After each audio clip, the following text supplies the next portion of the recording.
جو انسان ذوق رکھتا ہے اور چاہتا ہے کہ میں تقلیدی روش چھوڑ دوں، تحقیق اختیار کروں، اکتا جاتا ہے اس روزمرہ کی زندگی سے، یہ جو روٹین ہے اس سے اکتا جاتا ہے۔ کھانے کی فکر، رات کے کھانے کی فکر، دوپہر کے کھانے کی فکر، رات کو دودھ پینے کی فکر، مٹھائی کی فکر، بچوں کا ضروریات زندگی پوری کرنے کی فکر، اس کے بعد اپنی دوائیوں کی فکر، اس کے بعد تدفین اور چہلم کی فکر۔ یہاں پہ منتج ہوتی ہے ایک تقلیدی انسان کی زندگی، ایک اوسط درجہ رکھنے والے کی، جو اکتفا کر لیتے ہیں، بس یہ زندگی، بس یہ ٹھیک ہے، یہ اس کی زندگی ہے، ٹھیک ہے، اپنی مرضی ہے، اس طرح کی زندگی پہلے گزارتے بھی رہے ہیں، مزید آگے گزارتے رہیں، لاکھوں کروڑوں مٹی کے تلے چلے گئے، اسی طرح یہی مستقبل ہوتا ہے، اس طرح کی زندگی گزارنے والے۔ تاہم جو اس پہ اکتفا نہیں کرتے، اسی پہ انحصار نہیں کرتے، اس سے آگے بڑھنا چاہتے ہیں، تو اس سے آگے بڑھنے کے لیے ظاہر ہے کہ قرآن پاک ارشاد فرماتا ہے کہ اے ایمان والو، جس چیز کا تمہیں علم نہ ہو ان سے پتہ کر لیا کرو کہ جن کو اس کا علم ہے۔ ہماری نظر میں زماں و مکان کی حدوں کو توڑنا، اپنے اصلی وطن مقام کی طرف، قرب کی طرف جانا، یہ صوفیاء کرام، اولیاء اللہ، اسپرچل سائنٹسٹ، انہوں نے باقاعدہ نصاب ترتیب دیے، انہوں نے اپنی خانقاہیں بنائیں، اپنے اسکول آف تھاٹس بنائے، تاکہ بھٹکتے نہ پھریں راہی، جو چاہتا ہے کچھ کرنا ان کے لیے سامان مہیا کیا جائے۔ تو اس سلسلے میں صوفیہ کیا کرتے ہیں؟ پہلے تو ان کے اسکول آف تھاٹس سن لیں۔ سلسلہ اویسیہ، سلسلہ ایازیہ، سلسلہ ادمیہ، سلسلہ حبیریہ، سلسلہ اجمیہ، سلسلہ تیفوریہ، ان کے سلیبس بھی اپنے ہیں، ان کا طریقہ کار بھی اپنا ہے۔ مقصد صرف اور صرف جو نیا آنے والا شاگرد ہے، طالب ہے، نیو کمر ہے، اس کا سفر شروع ہو۔ پاکستان میں بڑے بڑے ایئرپورٹ 4 ہیں، پشاور، لاہور، کراچی، اسلام آباد۔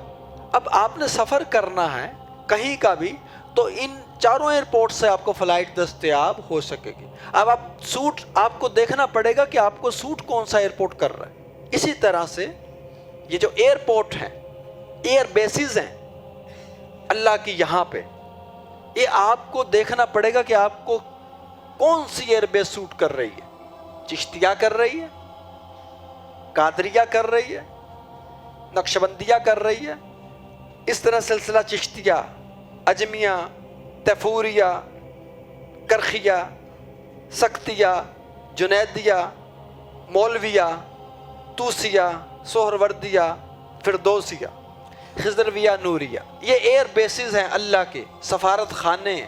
یہاں سے انسان کا سالک اس کو کہتے ہیں جو ایک عام زندگی گزار رہا ہوتا ہے، لیکن اب اس کے دل میں یہ ذوق پیدا ہو گیا کہ نہیں، اس زندگی پہ میں نے اکتفا نہیں کر، ایک قدم اور آگے بڑھنا ہے۔ تو جب سالک ان سکول آف تھاٹ سے تعلق رکھتا ہے، سیکھتا ہے، تو جو یہ اعمال کرتا ہے اس میں کیا کیا ہے، فرائض کے بعد پھر اسے کچھ اور کرنا پڑتا ہے۔ اس نے اپنے 24 گھنٹوں کو کس طرح سے گزارنا ہے۔ اب چونکہ یہ چاہتا ہے کہ میں کچھ، جو میرا اصل مقام ہے نیابت الہی کا، میں چاہتا ہوں میں وہ والا انسان بن جاؤں جس کو فرشتوں نے سجدہ کیا تھا، جیسا کہ قرآن پاک میں ارشاد ہوتا ہے، اور یاد کراؤ انہیں وہ وقت جب تمہارے پروردگار نے تمام فرشتوں سے کہا کہ آدم کو سجدہ کرو۔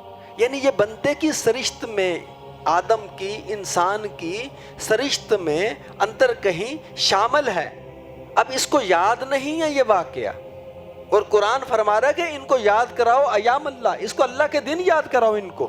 اب چونکہ عالم اسفل میں آ گیا، سب سے پست درجے میں آ گیا، بھول گیا، اور زیادہ تر اس کا بھولنا اس لیے بھی ہے کہ اس طرف یہ غور کرتا ہی نہیں ہے، نہ طلب ہے نہ تڑپ ہے، یہ ضرورت نہیں محسوس کرتا خدا کی، اس کو خدا صرف بوقت ضرورت چاہیے ہوتا ہے، صحت کے لیے، کاموں کے لیے، روزی کے لیے، ان معاملات کے لیے، اور آخر میں صرف پروردگار اس لیے چاہیے ہوتا ہے اللہ تعالیٰ کہ کوشش اس کی یہ ہوتی ہے کہ مجھے کسی تندور میں نہ پھینکنا، دوزخ میں نہ پھینکنا، مجھے جنت میں بھیج دو، باقی میرا اللہ سے کوئی لینا دینا نہیں۔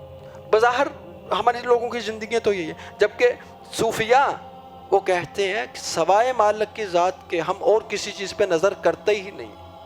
قرآن پاک کے اس فرمان کے مطابق وَإِلَىٰ رَبِّكَ مُنتَہَا، اور تیری انتہا تیرا رب ہی ہے۔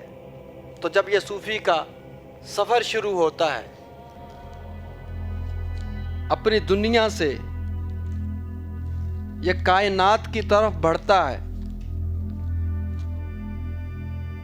صفات الہیہ سے گزرتا ہے، اس کی تخلیق و مخلوق کا مشاہدہ کرتا ہے، جیسے کہ فرمان ہوتا ہے قرآن پاک میں، اور زمین و آسمان میں کتنے عالم ہیں اور کتنے گروہ ہیں ان کو اللہ ہی جانتا ہے۔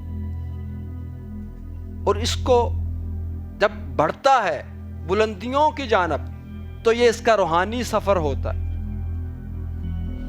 اس روحانی سفر میں اس پر بہت سے اسرار کھلتے ہیں۔ حضور غوث اعظم شیخ عبد القادر جیلانی فرماتے ہیں، جب اللہ کا دوست خواہشات پہ قابو پاتا ہے تو اس پر 6 جہات، 7 آسمانوں کے دروازے کھول دیے جاتے ہیں، اور یہ دنیا اس کو ایک نقطے کی صورت میں دکھائی دیتی ہے۔ بقول حضرت سید عبداللہ شاہ المعروف بلے شاہ، گل ایک نقطے چ مکتی ہے۔ آپ دیکھ سکتے ہیں یہ دنیا ایک نقطے کی صورت اختیار کر لیتی۔ حضور غوث پاک فرماتے ہیں، اور اس پر گزشتہ اور آئندہ حالات سب آشکار ہو جاتے ہیں، اور محبوب حقیقی کی بارگاہ کی طرف یہ بڑھتا جاتا ہے، اور اس پر کائنات کے پردے اٹھنے شروع ہو جاتے ہیں۔ اس کو صوفیاء نے سیر آفاق یا سیر صفات بھی کہا ہے، سیر صفات الہیہ۔ ابو علی سینا ابو سعید ابو الخیر سے کائنات کے دقیق نکات پر، فلکیات پر غور کر رہا تھا تو آپ خاموشی سے سن رہے تھے۔ آخر میں کہنے لگا ابو علی سینا، شیخ آپ کچھ بول نہیں رہے۔